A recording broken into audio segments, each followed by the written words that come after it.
नमस्कार। Excellent coaching में आपका स्वागत है। मैं हूं रणवीर सिंह। आज की जो चर्चा है उसमें हम पढ़ेंगे भारत में औपनिवेशिक युग की शुरुआत, यानी अंग्रेजी राज की शुरुआत। अंग्रेजी राज को ही हम औपनिवेशिक युग कहते हैं भारत में। और ये जो चर्चा है पूरी तरह से एनसीईआरटी की 8th क्लास की हिस्ट्री की बुक पर आधारित है। और इसमें हम मूल रूप से 3 प्रश्नों का उत्तर जानने की कोशिश करेंगे। पहला, किन कारणों से यूरोपीय शक्तियां भारत की ओर आकर्षित हुई। दूसरा, उपनिवेशवाद क्या होता है, यानी कॉलोनियलिज्म क्या होता है, किसे कहते हैं उपनिवेशवाद, क्योंकि हम इसमें कह रहे हैं ना कि भारत में औपनिवेशिक युग की शुरुआत, तो वो औपनिवेशिक युग या उपनिवेशवाद होता क्या है। और तीसरा है कि भारत पर ये जो ब्रिटिश औपनिवेशिक शासन था उसका क्या असर पड़ा। तो एक एक करके हम इन प्रश्नों का उत्तर जानेंगे। तो पहली बात कि किन कारणों से यूरोपीय जो जातियां हैं, यूरोपीय जो व्यापारी हैं, वो भारत की तरफ आकर्षित हुए। तो सबसे पहली बात तो यह है कि अगर हम पूरे भारत के प्राचीन काल और मध्यकाल पर नजर डालते हैं तो जो आंकड़े बताते हैं वो ये बताते हैं कि 1700 में, सन 1700 तक, यानी कि जो 17वीं शताब्दी के अंत तक विश्व का जो सकल घरेलू उत्पाद था, यानी जीडीपी था, ग्रॉस डोमेस्टिक प्रोडक्ट था विश्व का पूरा, उसमें भारत की हिस्सेदारी 25% थी। यानी टोटल विश्व अगर उस समय 100 रुपये कमाता था तब भारत का योगदान उसमें 25 रुपये हुआ करता था, और 25 रुपये का योगदान ही चीन का हुआ करता था। तो इस प्रकार हम कह सकते हैं कि भारत और चीन मिलकर के पूरे विश्व की जीडीपी का आधा हिस्सा तय करते थे, और शेष विश्व जो है वो आधा हिस्सा तय करता था। तो इससे आप अनुमान लगा सकते हैं कि भारत की जो आर्थिक स्थिति थी उस समय पर वो क्या रही होगी। और ऐसा सिर्फ भारतीय स्रोतों से नहीं कहा जा रहा है। उस समय तक भारत में तमाम यूरोपीय यात्री नियमित रूप से भारत आते थे, और उन्हीं यूरोपीय यात्रियों के विवरण से पता लगता है कि भारत एक फलता फूलता देश था। उन्होंने जो वर्णन किया है एक फलते फूलते देश के रूप में वर्णन किया है भारत का, और बताया है कि भारत अपनी विनिर्माण क्षमताओं, यानी कि मैन्युफैक्चरिंग जो कैपेसिटी थी उसके आधार पर, और विविध कृषि और व्यापक व्यापार नेटवर्क के लिए प्रसिद्ध था। और व्यापारिक नेटवर्क तो हम प्राचीन काल से ही देख रहे हैं, रोमन साम्राज्य के साथ और यूनानी साम्राज्य के साथ, मध्य एशिया में फारस के साथ, और ईस्ट एशिया में जो देश हैं इंडोनेशिया, मलेशिया और चीन के साथ हमारा व्यापार प्राचीन काल से ही होता आ रहा था। और जो प्रसिद्ध सिल्क मार्ग है जो चीन से और भारत होते हुए मध्य एशिया तक और भूमध्य सागर तक जाता था और फिर यूरोप जाता था, तो उसकी चर्चा हम पहले कर चुके हैं। तो इस प्रकार हम देखते हैं कि 17वीं शताब्दी के अंत तक भारत का जो आर्थिक स्थिति थी वो बहुत ही मजबूत थी, और भारत से मसाले, कपास, हाथी दांत, विभिन्न प्रकार के हीरे जवाहरात और वुड्स स्टील जैसी भारतीय वस्तुएं पूरी दुनिया में बेची जाती थी, बहुत ही इनकी मांग थी। वुड्स स्टील दक्षिण भारत में एक स्टील का प्रकार था, यानी लोहे को कार्बन के साथ मिला करके पिघलाया जाता था और उससे जो स्टील बनती थी वो वुड्स स्टील कहलाती थी, जिसमें कार्बन के कण जो हैं वो उसे अतिरिक्त मजबूती प्रदान करते थे लोहे को। और इस वुड्स स्टील का प्रयोग ज़्यादातर युद्ध के हथियार और तलवारें बनाने में हुआ करता था। तो सब पूरे दुनिया में तलवारों के लिए, तलवारों के निर्माण के लिए इस वुड्स स्टील की बड़ी मांग हुआ करती थी। तो कह सकते हैं कि भारत आर्थिक तौर पर इतना मजबूत था कि इसी के कारण शुरुआती जो यूरोपीय व्यापारी थे वो भारत की तरफ व्यापार करने के लिए आकर्षित हुए। और इनमें जो सबसे पहले भारत आने वाली जो यूरोपीय मतलब शक्ति थी वो थे पुर्तगाली।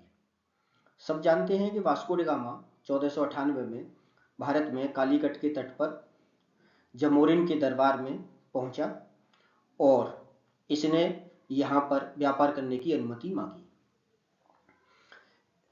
व्यापार तो शुरू किया ही इन्होंने, लेकिन व्यापार के साथ साथ इन्होंने क्रूरता पर भी ध्यान केंद्रित किया।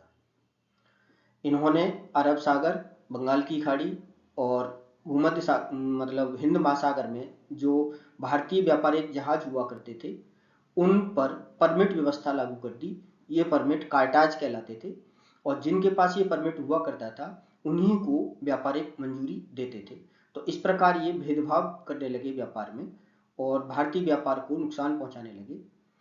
और फिर इन्होंने गोवा में अपना सेंटर बना लिया, वहां से अपनी सारी गतिविधियां चलाने लगे और 1560 में गोवा में एक धर्माधिकरण नाम से इंक्विजिशन ट्राइब्यूनल बनाया, यानी धर्माधिकरण ट्राइब्यूनल बनाया, जिसमें ये नॉन क्रिश्चियंस लोगों पर काफ़ी अत्याचार करते थे और हिंदुओं को, मुसलमानों को, यहूदियों को इससे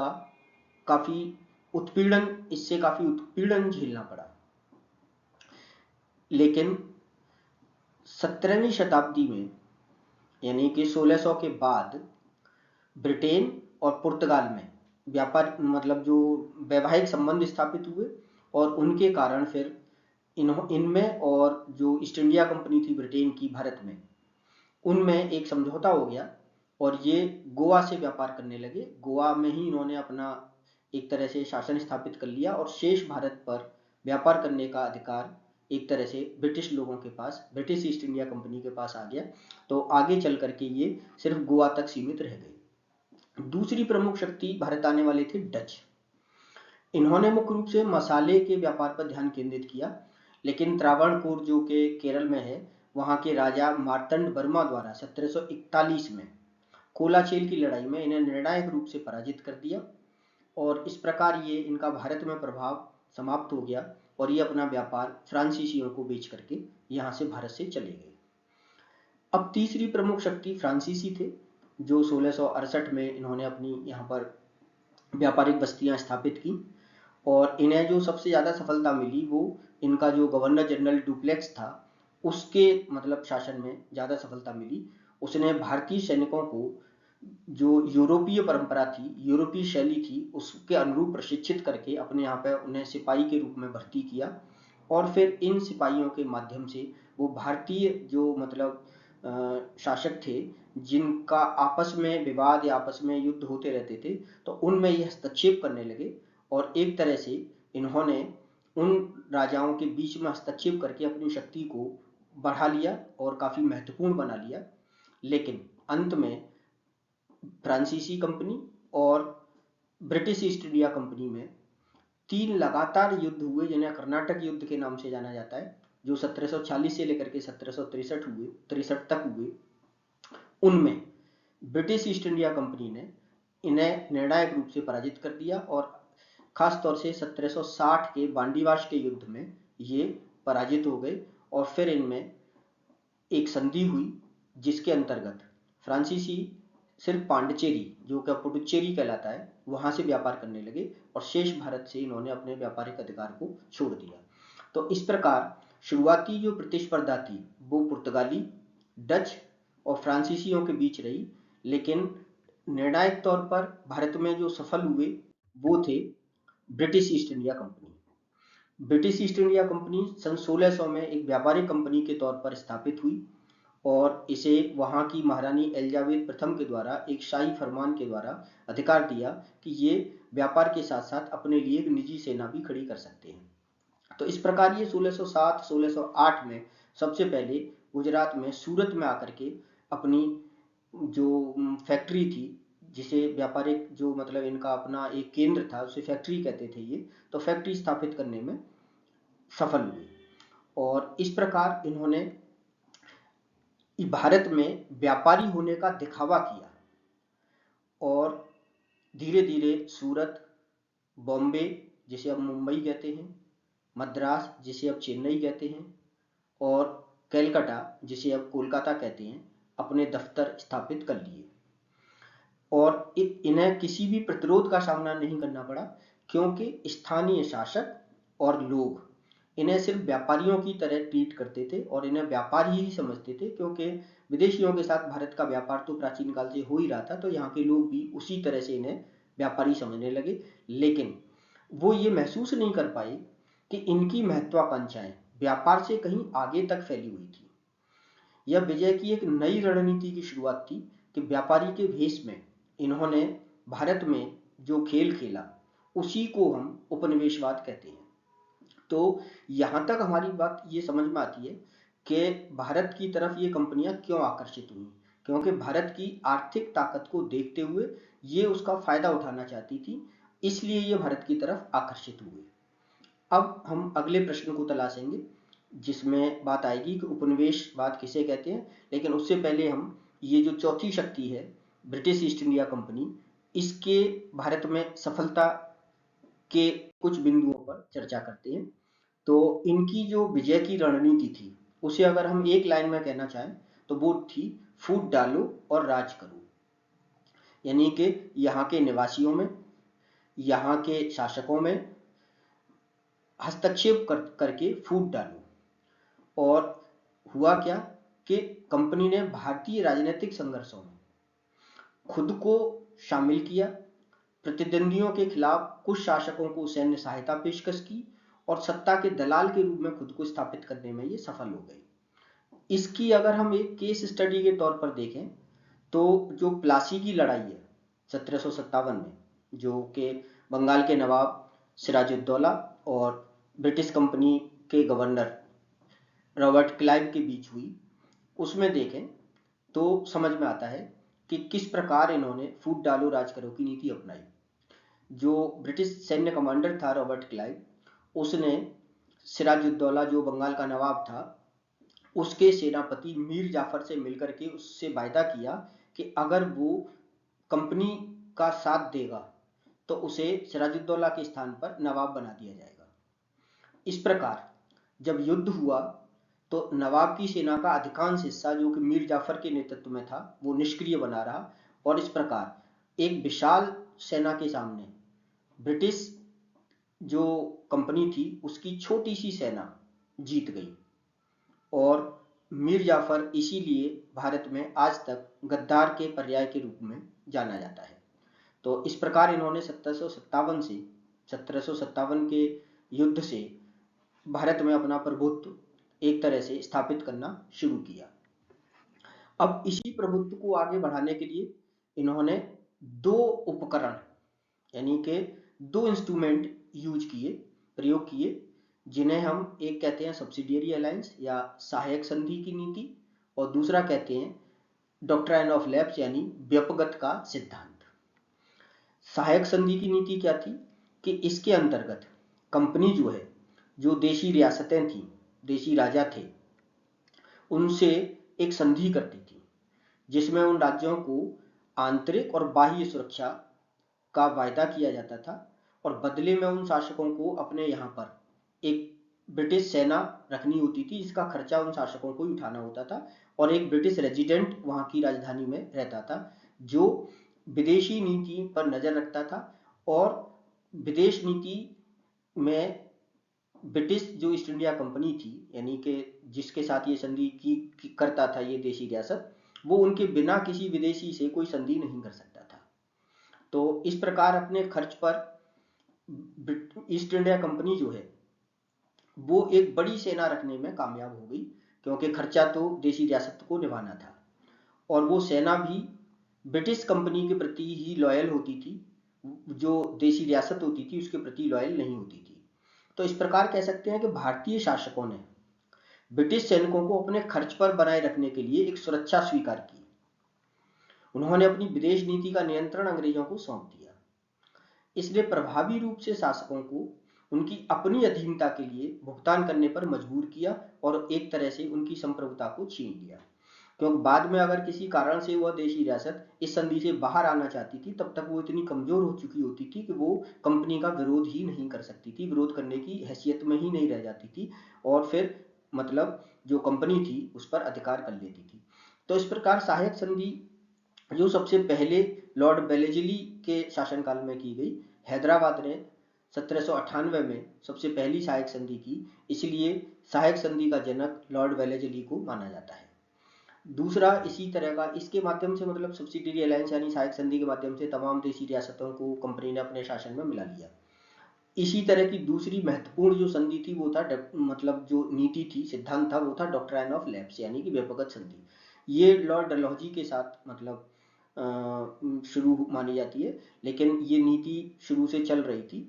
और इसके अंतर्गत क्या था कि कोई भी देशी रियासत जिसके शासक की मृत्यु बिना किसी प्राकृतिक उत्तराधिकारी की हो जाती थी, प्राकृतिक उत्तराधिकारी का मतलब कि बिना पुत्र के हो जाती थी, उसे ब्रिटिश जो कंपनी थी उसे अपने कब्जे में कर लेते थे। और क्योंकि उनका कहना था कि उत्तराधिकारी गोद लेने की परमिशन आपको नहीं है, तो उत्तराधिकारी गोद लेने की परमिशन ना देने के कारण उस राजा की मृत्यु होने पर राज्य को कंपनी अपने राज्य में मिला लेती थी। तो इस सिद्धांत ने गोद लेने की जो भारत में सदियों पुरानी हिंदू परंपरा थी उसकी जानबूझ करके अवहेलना की और कई राज्यों पर कब्जा करने का सुविधाजनक बहाना मिल गया। लॉर्ड डलहौजी ने सतारा, नागपुर, जैतपुर, संभलपुर और झांसी जैसे राज्यों को इसी डॉक्ट्राइन ऑफ लैप्स के कारण अपने में मिला लिया। तो इस प्रकार धीरे धीरे कंपनी के राज्य का विस्तार भारत में होने लगा। अब इसके परिणाम क्या निकले और भारत पर इसका क्या प्रभाव पड़ा, अगर उनको देखें तो पहले तो देखते हम कि जो इनकी नीतियां थी कंपनी की, उन नीतियों के कारण सबसे पहले जो प्रभाव पड़ा वो बंगाल पर पड़ा। क्योंकि 1757 में प्लासी में युद्ध के बाद, प्लासी के युद्ध को जीतने के बाद कंपनी ने सबसे पहले बंगाल से ही टैक्स वसूलना शुरू किया। और वो टैक्स जो था, राजस्व जो था, वो इतनी ज़्यादा मात्रा में और इतना ज़बरदस्ती वसूला जाता था कि मतलब उससे 1770 से 72 तक, 72 तक बंगाल में एक विनाशकारी अकाल पड़ा। बंगाल उन दिनों बहुत ही समृद्ध प्रांत हुआ करता था। तो एक तरह से हम कहें कि उसे मतलब पृथ्वी का स्वर्ग भी कहा जाता था बंगाल को, आर्थिक समृद्धि के कारण। खुद क्लाइव ने, जो कि मतलब प्लासी के युद्ध का विजेता गवर्नर था, उसने खुद इसे पृथ्वी का स्वर्ग कहा था और इसीलिए अंधाधुंध राजस्व वहां से वसूला गया। और इस कठोर राजस्व लक्ष्य के कारण ही फसल जो है वहां पर मतलब विफल होने लगी। फसल जो है वो मतलब उतनी नहीं पैदा दे रही थी जिससे कि लोगों का पेट भर जाए, और बावजूद उसके लगातार वहां से चावल का निर्यात भी किया जा रहा था। तो इसका नतीजा निकला कि एक जबरदस्त अकाल वहां पर पड़ा और ऐसा अनुमान है कि उसमें 10 मिलियन लोग यानी करीब 1 करोड़ की आबादी जो है खत्म हो गई, यानी उस समय बंगाल की आबादी का लगभग 1/3। और इसके लिए एक प्रत्यक्षदर्शी ब्रिटिश अधिकारी डब्ल्यू हंटर ने एक स्थान पर लिखा है, जो कि भारत में ही नौकरी करता था, डब्ल्यू हंटर, उसने लिखा है कि किसान अपने मवेशी बेचते थे, अपने कृषि उपकरण बेचते थे, अपने बीज के लिए रखा हुआ अनाज को खा जाते थे, वे अपने बेटे बेटियों को बेचते थे, पेड़ों की पत्तियां और मैदान की घास खाते थे। ये प्रत्यक्षदर्शी है और वो भी भारतीय नहीं है, ये ब्रिटिश है। तो इससे हमें पता लगता है कि अकाल कितना भयानक रहा होगा, कितने लोग उसमें मारे गए होंगे। अब बात आती है इस पे कि दूसरा प्रभाव। पहला प्रभाव था कि टैक्स नीतियों के कारण अकाल पड़ने लगे, और ऐसा अकाल सिर्फ बंगाल में 1770 या 72 में नहीं पड़ा, 1776 से 78 तक भी, मतलब 1876 से 1878 तक बंगाल में ही एक और भीषण अकाल पड़ा। और फिर 1888 में दक्षिण भारत में भी इसी प्रकार का अकाल पड़ा, जिसके कारण करोड़ों की जनसंख्या मौत के मुंह में चली गई। अब ये जो टैक्स की नीतियां थी, इन्हीं नीतियों के कारण एक नए तरह की बात शुरू हुई, जिसकी वजह से हम जो हमारा दूसरा प्रश्न था उपनिवेशवाद, उसे समझते हैं। यानी कि पहला प्रश्न का उत्तर हमने समझा कि ये यूरोपीय जो व्यापारी थे ये भारत की तरफ क्यों आकर्षित हुए, और अब हम दूसरे प्रश्न का उत्तर समझेंगे कि मतलब उपनिवेशवाद किसे कहते हैं। तो उपनिवेशवाद को समझने से पहले हम जो ब्रिटिश नीतियां थी जिनके कारण ये यहाँ पर टैक्स वसूल रहे थे और दूसरे काम कर रहे थे, तो उनके कारण भारत से बड़ी मात्रा में धन निकल करके और ब्रिटेन जा रहा था। एक अमेरिकी इतिहासकार है ब्रुक्स एडम्स ने कहा है कि प्लासी के तुरंत बाद बंगाल की लूट लंदन पहुंचने लगी और इसका प्रभाव तत्काल प्रतीत होता है, क्योंकि सभी अधिकारी इस बात से सहमत हैं कि ब्रिटेन की औद्योगिक क्रांति 1760 के वर्ष के साथ शुरू हुई। यानी 1757 के बाद जो ब्रिटेन मतलब जो ईस्ट इंडिया कंपनी थी, उसने यहाँ से जो धन लूटना शुरू किया और वो लंदन पहुंचने लगा, उसी से औद्योगिक क्रांति के लिए आधार तैयार हुआ और उसी से औद्योगिक क्रांति के लिए धन प्राप्त होने लगा। तो जो ब्रिटेन की प्रसिद्ध औद्योगिक क्रांति है, जिसके बल पर ब्रिटेन जो है मतलब इतना सशक्त हुआ, वो 1760 के बाद ही आरंभ मानी जाती है। ऐसा भारतीय कोई इतिहासकार नहीं कह रहा है, ऐसा ये ब्रुक्स एडम्स कह रहा है। एक और अमेरिकी इतिहासकार, एक दूसरे जो अमेरिकी इतिहासकार हैं वो विल ड्यूरांट हैं। विल ड्यूरांट का कहना है कि जो औद्योगिक क्रांति थी ब्रिटेन की, वो इसी भारतीय धन की लूट से सफल हुई। वो यहां पर लूट शब्द इस्तेमाल कर रहे हैं इसके लिए।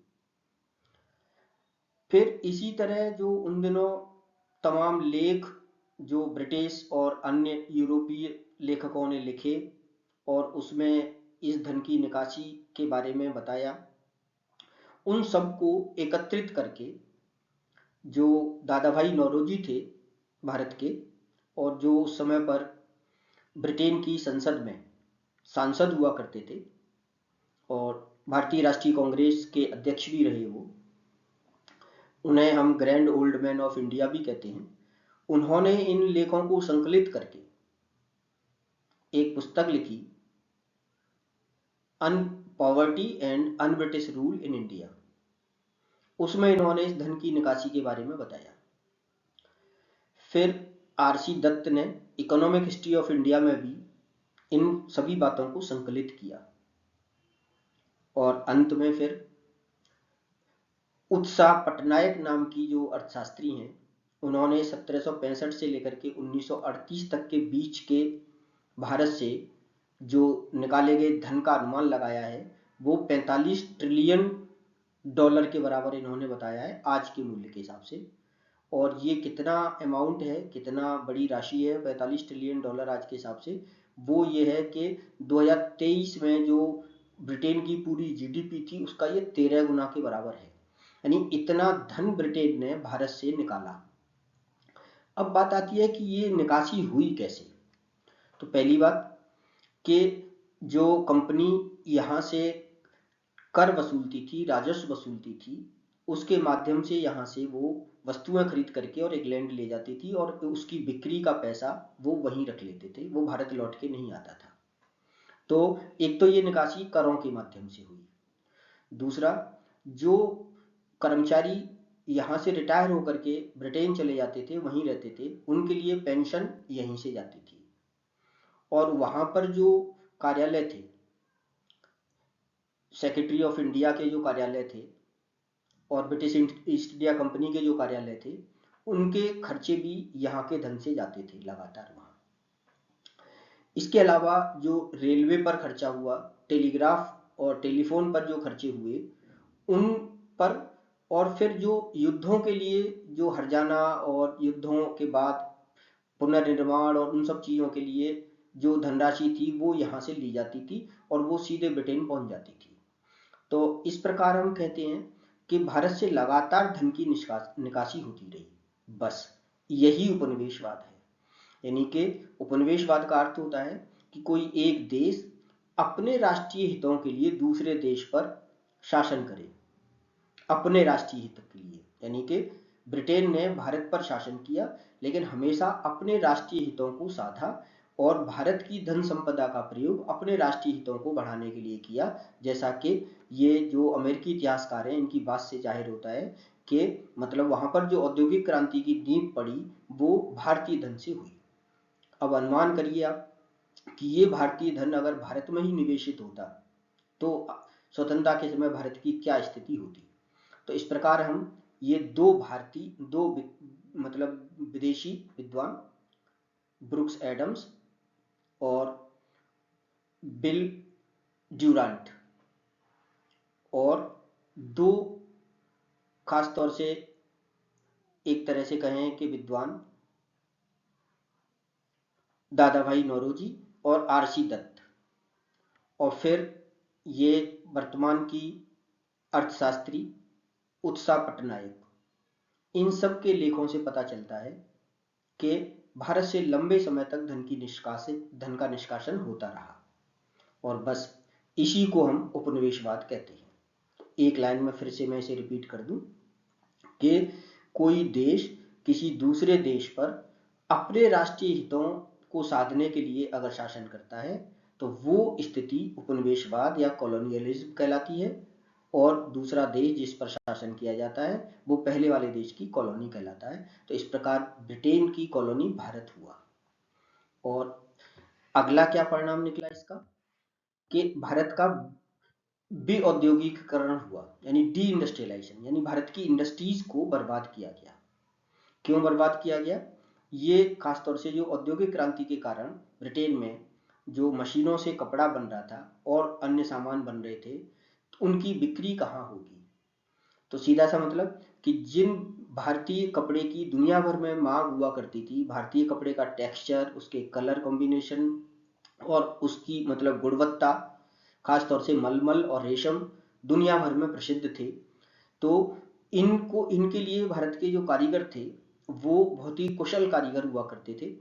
तो इस मांग को दुनिया भर में अगर बने रहने देते तो फिर ब्रिटिश कपड़े को कौन पूछता, मशीन द्वारा निर्मित कपड़े को कौन पूछता।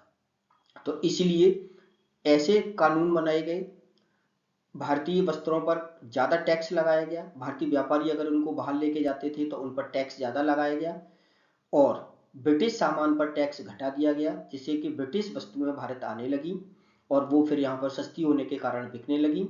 और जब भारतीय वस्त्र और भारतीय अन्य वस्तुएं जब नहीं बिकने लगी तो फिर जो कच्चा माल था, कपास वगैरह, वो कच्चा माल फिर सस्ती दर पर और कम टैक्स के कारण ब्रिटेन जाने लगा। तो भारत जो है कच्चे माल का निर्यातक बन गया और तैयार माल ब्रिटेन से आकर के भारत आने लगा। तो यहाँ पर जो कारीगर थे वो बेचारे जॉबलेस हो गए, मतलब उन पर कोई काम नहीं रहा। तो इस तरह से भारत जो है उनका एक कॉलोनी बन करके ही रह गया।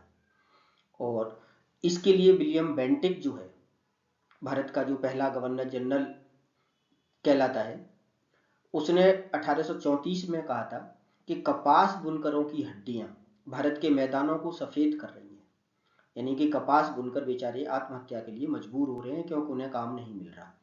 तो इस प्रकार भारत का डी इंडस्ट्रियलाइजेशन किया गया। तीसरा काम, समाज को तोड़ा गया।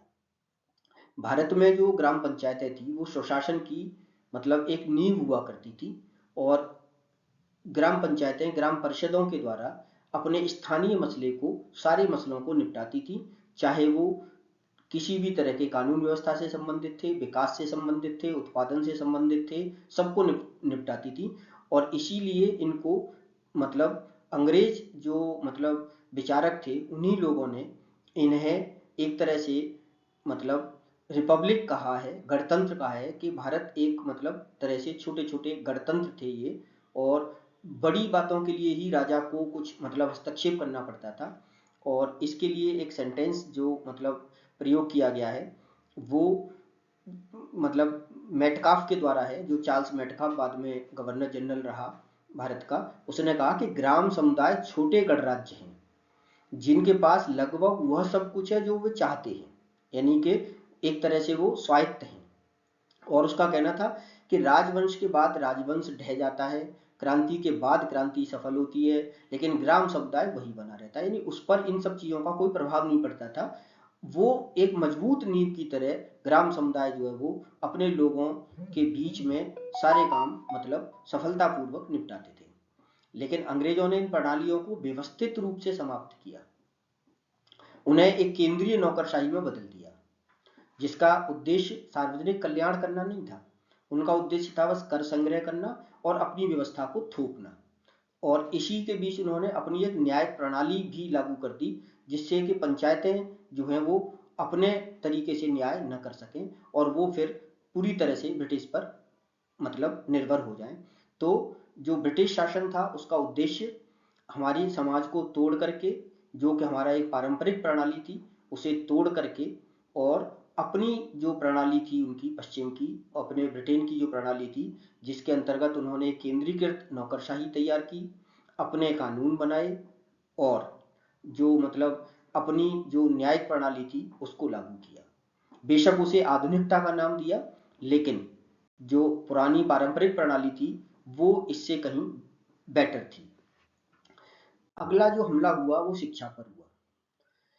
भारत में 1 से 1.5 लाख तक मदरसे और मतलब गुरुकुल हुआ करते थे, जो मैकाले ने 1835 के मिनट ऑन इंडियन एजुकेशन के माध्यम से सब धीरे धीरे गायब करा दिए। और मिनट ऑन इंडियन एजुकेशन का जो उद्देश्य था वो था सीधा सीधा भारत में भूरे अंग्रेज बनाना, ब्राउन अंग्रेज बनाना, यानी भारतीयों को अंग्रेजी पढ़ा करके वो अपने चमड़ी के रंग से तो भारतीय हों लेकिन सोच उनकी यूरोपीय हो जाए, यानी कि भारत की जो पारंपरिक पाठशालाएं मदरसे धीरे धीरे गायब हो जाए, अंग्रेजी शिक्षित अभिजात वर्ग एक तैयार हो जाए जो आम जनता के बीच एक स्थायी विभाजन का निर्माण करे और हमारे लिए लॉयल बना रहे। भारतीयों की पीढ़ियों को उन्होंने मतलब इसने मैकाले की जो शिक्षा पद्धति थी उसने सांस्कृतिक विरासत से काट दिया। और इससे इसे समझने के लिए हम मैकाले के द्वारा ही स्वीकार किया गया एक सेंटेंस देखते हैं जिसमें उसने कहा था कि एक अच्छे यूरोपीय पुस्तकालय का एक भी शेल्फ यानी अलमारी भारत और अरब के पूरे देशी साहित्य के बराबर है। जबकि उसका कहना था कि मैं ना तो संस्कृत जानता हूँ ना ही अरबी भाषा। जब वो संस्कृत और अरबी भाषा नहीं जानता तो फिर वो कैसे मतलब तुलना कर सकता था भारतीय साहित्य की और यूरोपीय साहित्य की।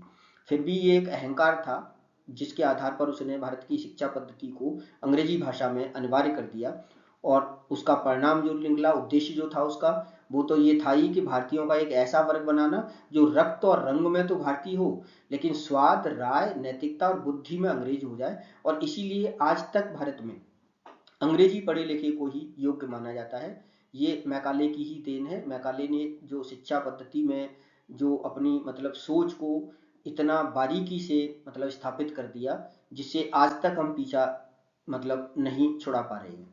तो इस प्रकार धीरे धीरे करके भारत में फूट डालो की नीति के माध्यम से अपने शासन को अंग्रेजों ने मजबूत बनाया। अब इन सब का प्रतिरोध तो होना ही था, तो प्रतिरोध के आंदोलन भी भारत में धीरे धीरे फिर शुरू हुए। और इसमें हम शुरुआती तौर पर कह सकते हैं कि 1770 में जो मतलब सन्यासी फकीर विद्रोह हुआ। सन्यासी और फकीर ये हिंदू और मुस्लिम एक तरह से संत हुआ करते थे जो भारत में कहीं भी घूम घूम करके और लोगों को मतलब शिक्षा दिया करते थे। इनके इधर उधर घूमने पर ईस्ट इंडिया कंपनी ने प्रतिबंध लगाया और उसके परिणाम स्वरूप इन्होंने फिर कंपनी के विरुद्ध विद्रोह किया। तो ये एक शुरुआत के तौर पर हम सन्यासी फकीर विद्रोह को कह सकते हैं। इसी तरह फिर 1831-32 में जो वर्तमान झारखंड है, छोटा नागपुर क्षेत्र है, वहां पर कोल विद्रोह हुआ। वहां के जो कोल आदिवासी थे उन्होंने जो अपनी उनकी जो भूमि नीति थी उस पर हस्तक्षेप को स्वीकार नहीं किया क्योंकि कंपनी जो थी वो उनके वन और उनकी जो भूमि थी उस पर अधिकार करना चाहते थे। इसका इन्होंने विद्रोह किया इसके लिए। और इसी तरह फिर 1855-56 में संथाल विद्रोह हुआ जो कि सिद्धू और कान्हू मुर्मू के नेतृत्व में हुआ और संथालों ने भी अपनी भूमि पर कब्जे का विरोध किया। बेशक ये छोटे विद्रोह थे लेकिन भारत में एक चेतना का उदय हो चुका था और इसी चेतना के कारण एक मंच तैयार हुआ। और फिर आता है 1857 का महान विद्रोह जो एक तरह से पूरे भारत के उठ खड़े होने का संकेत देता है। इसकी पृष्ठभूमि वही विद्रोह है, वही चेतना है जो अंग्रेजों के विरुद्ध जाग रही थी और वही नीतियां थी जो भारत को कंगाल बना रही थी, भारत में उद्योगों को नष्ट कर रही थी, भारत के समाज को तोड़ रही थी। उन्हीं सब नीतियों के विरुद्ध भारत उठ खड़ा हुआ। इसके तात्कालिक कारणों के रूप में तो जाना जाता है कि जो नई राइफल उस समय पे प्रयोग की जा रही थी उनमें मतलब जो प्रयोग होने वाले कारतूस थे वो गाय और सूअर की चर्बी से बने हुए थे, ऐसी अफवाहें फैलाई गईं और इससे हिंदू और मुस्लिम दोनों सिपाही जो थे वो अपनी धार्मिक भावनाओं के कारण विद्रोही हो उठे। लेकिन जो वास्तविक कारण थे वो शुरू में हमने अभी जो प्रभाव पड़े हैं वो थे, और इसकी शुरुआत जो है वो बेशक मेरठ से मानी जाती है, 1857 में मेरठ छावनी से मानी जाती है, लेकिन इससे पहले बैरकपुर छावनी बंगाल में जो मतलब मंगल पांडे नामक सैनिक ने अपने अधिकारियों को मार दिया था और फिर मंगल पांडे को फांसी दे दी गई, तो उसका प्रतिरोध भी था और इस प्रकार मेरठ में सिपाहियों ने अपने कई ब्रिटिश अधिकारियों को मार दिया और फिर दिल्ली पहुंच करके इन विद्रोहियों ने बहादुर शाह द्वितीय को, जो मुगल सम्राट था, उसको अपना नेता बना लिया और फिर दिल्ली के बाद कानपुर, लखनऊ और झांसी जैसे शहरों में ये विद्रोह फैल गया। लेकिन एक व्यवस्थित और अत्यंत क्रूर तरीके से अंग्रेज कंपनी ने, मतलब अंग्रेजों की सेना ने इस विद्रोह पर काबू पा लिया, क्योंकि विद्रोहियों के पास ना तो उतना धन था, न संचार के साधन थे और न ही कोई एक नेतृत्व करता था। विद्रोहियों को अलग अलग जगह पर अलग अलग नेतृत्व मिल रहा था, इसलिए वो सामूहिक तौर पर विद्रोह करने की स्थिति में नहीं थे। जबकि जो ब्रिटिश सेना थी, मतलब जो ईस्ट इंडिया कंपनी की सेना थी, उसके पास यातायात के साधन थे, संचार के साधन थे, धन था, इसलिए उसने त्वरित कार्रवाई करते हुए और इसको दबा दिया। अब इसमें जो विद्रोह के नायक के तौर पर उभरे उनमें दो महिलाएं, रानी लक्ष्मीबाई झांसी की रानी और बेगम हजरत महल अवध की मतलब बेगम, इन्होंने महत्वपूर्ण भूमिका निभाई। हालांकि और भी सैकड़ों नायक हैं उसके, जिनमें तात्या टोपे, कुंवर सिंह जैसे नाम बड़े आदर के साथ लिए जा सकते हैं। रानी लक्ष्मीबाई के बारे में जो ब्रिटिश अधिकारी जिसने रानी लक्ष्मीबाई से युद्ध किया था, उसने खुद लिखा है कि विद्रोही नेताओं में सबसे खतरनाक, विद्रोहियों में सबसे अच्छी और सबसे बहादुर। इसी से जाहिर होता है कि एक प्रतिद्वंदी जो है वो तारीफ कर रहा है रानी लक्ष्मीबाई की। इन्होंने झांसी पर अधिकार, जो कि उत्तराधिकारी मतलब गोद लेने की वजह से मतलब इसको मान्यता नहीं दी झांसी को, और झांसी को ब्रिटिश राज में मिला लिया, तो उसका विरोध करते हुए इन्होंने अंग्रेज सेना के दांत खट्टे कर दिए। इसी प्रकार जो अवध की बेगम थी हजरत महल, उन्होंने भी विद्रोहियों के साथ शामिल होकर के अवध पर कब्जा करने का विरोध किया। अवध को कुशासन का आरोप लगा करके डलहौजी ने ही अपने शासन में मिला लिया था। तो इस प्रकार इन्होंने आत्मसमर्पण नहीं किया और नेपाल चले गईं, वहां जाकर के इन्होंने शरण ली। और विक्टोरिया ने, महारानी विक्टोरिया ने, जो ब्रिटिश महारानी थी, उन्होंने आश्वासन दिया कि जवाबी कार्रवाई कोई नहीं की जाएगी। तब भी इन्होंने चेतावनी दी कि अंग्रेजों का यह जटिल रिवाज है, अटल रिवाज है कि वे कभी भी किसी गलती को माफ नहीं करते, चाहे वह बड़ी हो या छोटी हो। ऐसा इन्होंने कहा और बिल्कुल सही कहा। लेकिन फिर भी एक विद्रोह का बिगुल बज चुका था और उसी का परिणाम ये हुआ कि मतलब ईस्ट इंडिया कंपनी के शासन का भारत में अंत हुआ 1858 में, और उसके स्थान पर ब्रिटिश सरकार ने ब्रिटिश क्राउन का शासन स्थापित कर दिया और भारत में राज्य विस्तार की नीति को त्याग दिया और भारत में कल्याणकारी राज्य स्थापित करने का वायदा किया। हालांकि ये कल्याणकारी राज्य कभी स्थापित नहीं हुआ। तो इस प्रकार हम कह सकते हैं कि भारत में जो उपनिवेशवाद था वो मतलब भारत को बर्बाद करने के लिए था, जिसमें वो धीरे धीरे सफल होता जा रहा था। अब अंत में इसे समझने के लिए एक पेंटिंग है।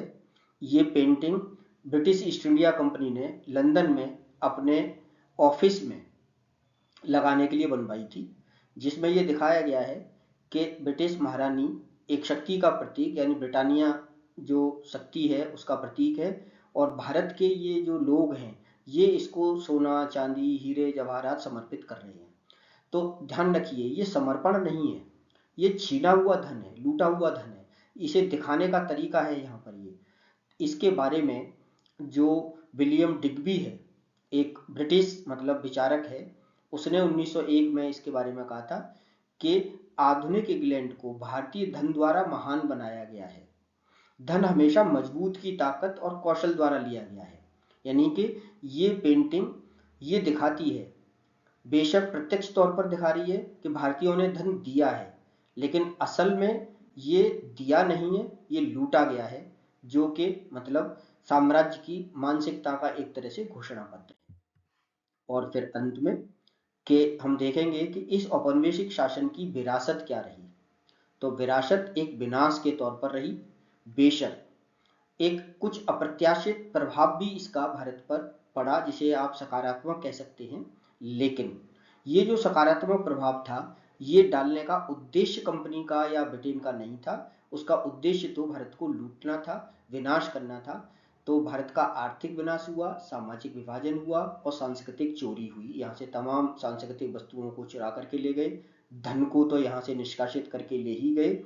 बेशक इन्होंने मतलब अनजाने में कह सकते हैं कि भारतीय दर्शन को, जिसमें भगवत गीता जैसा दर्शन है, उसको विदेशों में फैलाया, उनके अनुवाद करवाए अंग्रेजी में और यूरोपीय देशों में मतलब इसको प्रसारित किया।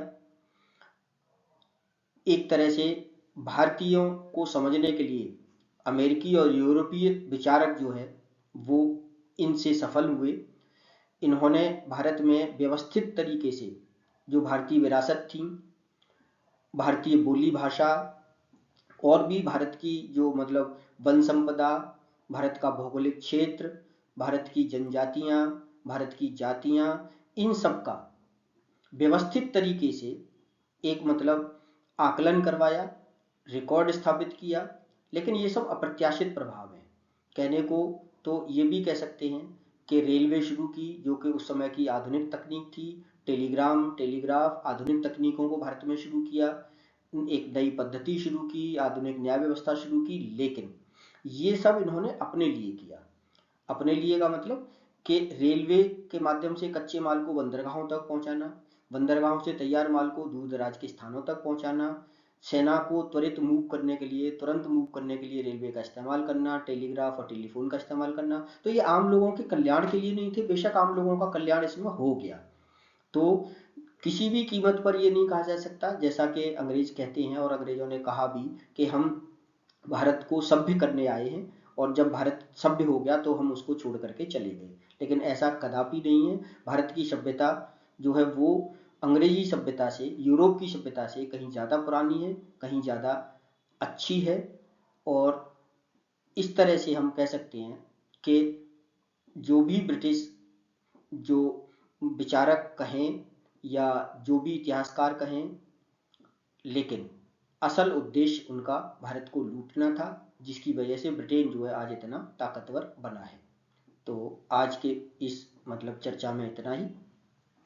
अगर आपको ये सब पसंद आया है तो आप इसको लाइक करिए, चैनल को शेयर कीजिए और सब्सक्राइब जरूर कीजिए। धन्यवाद।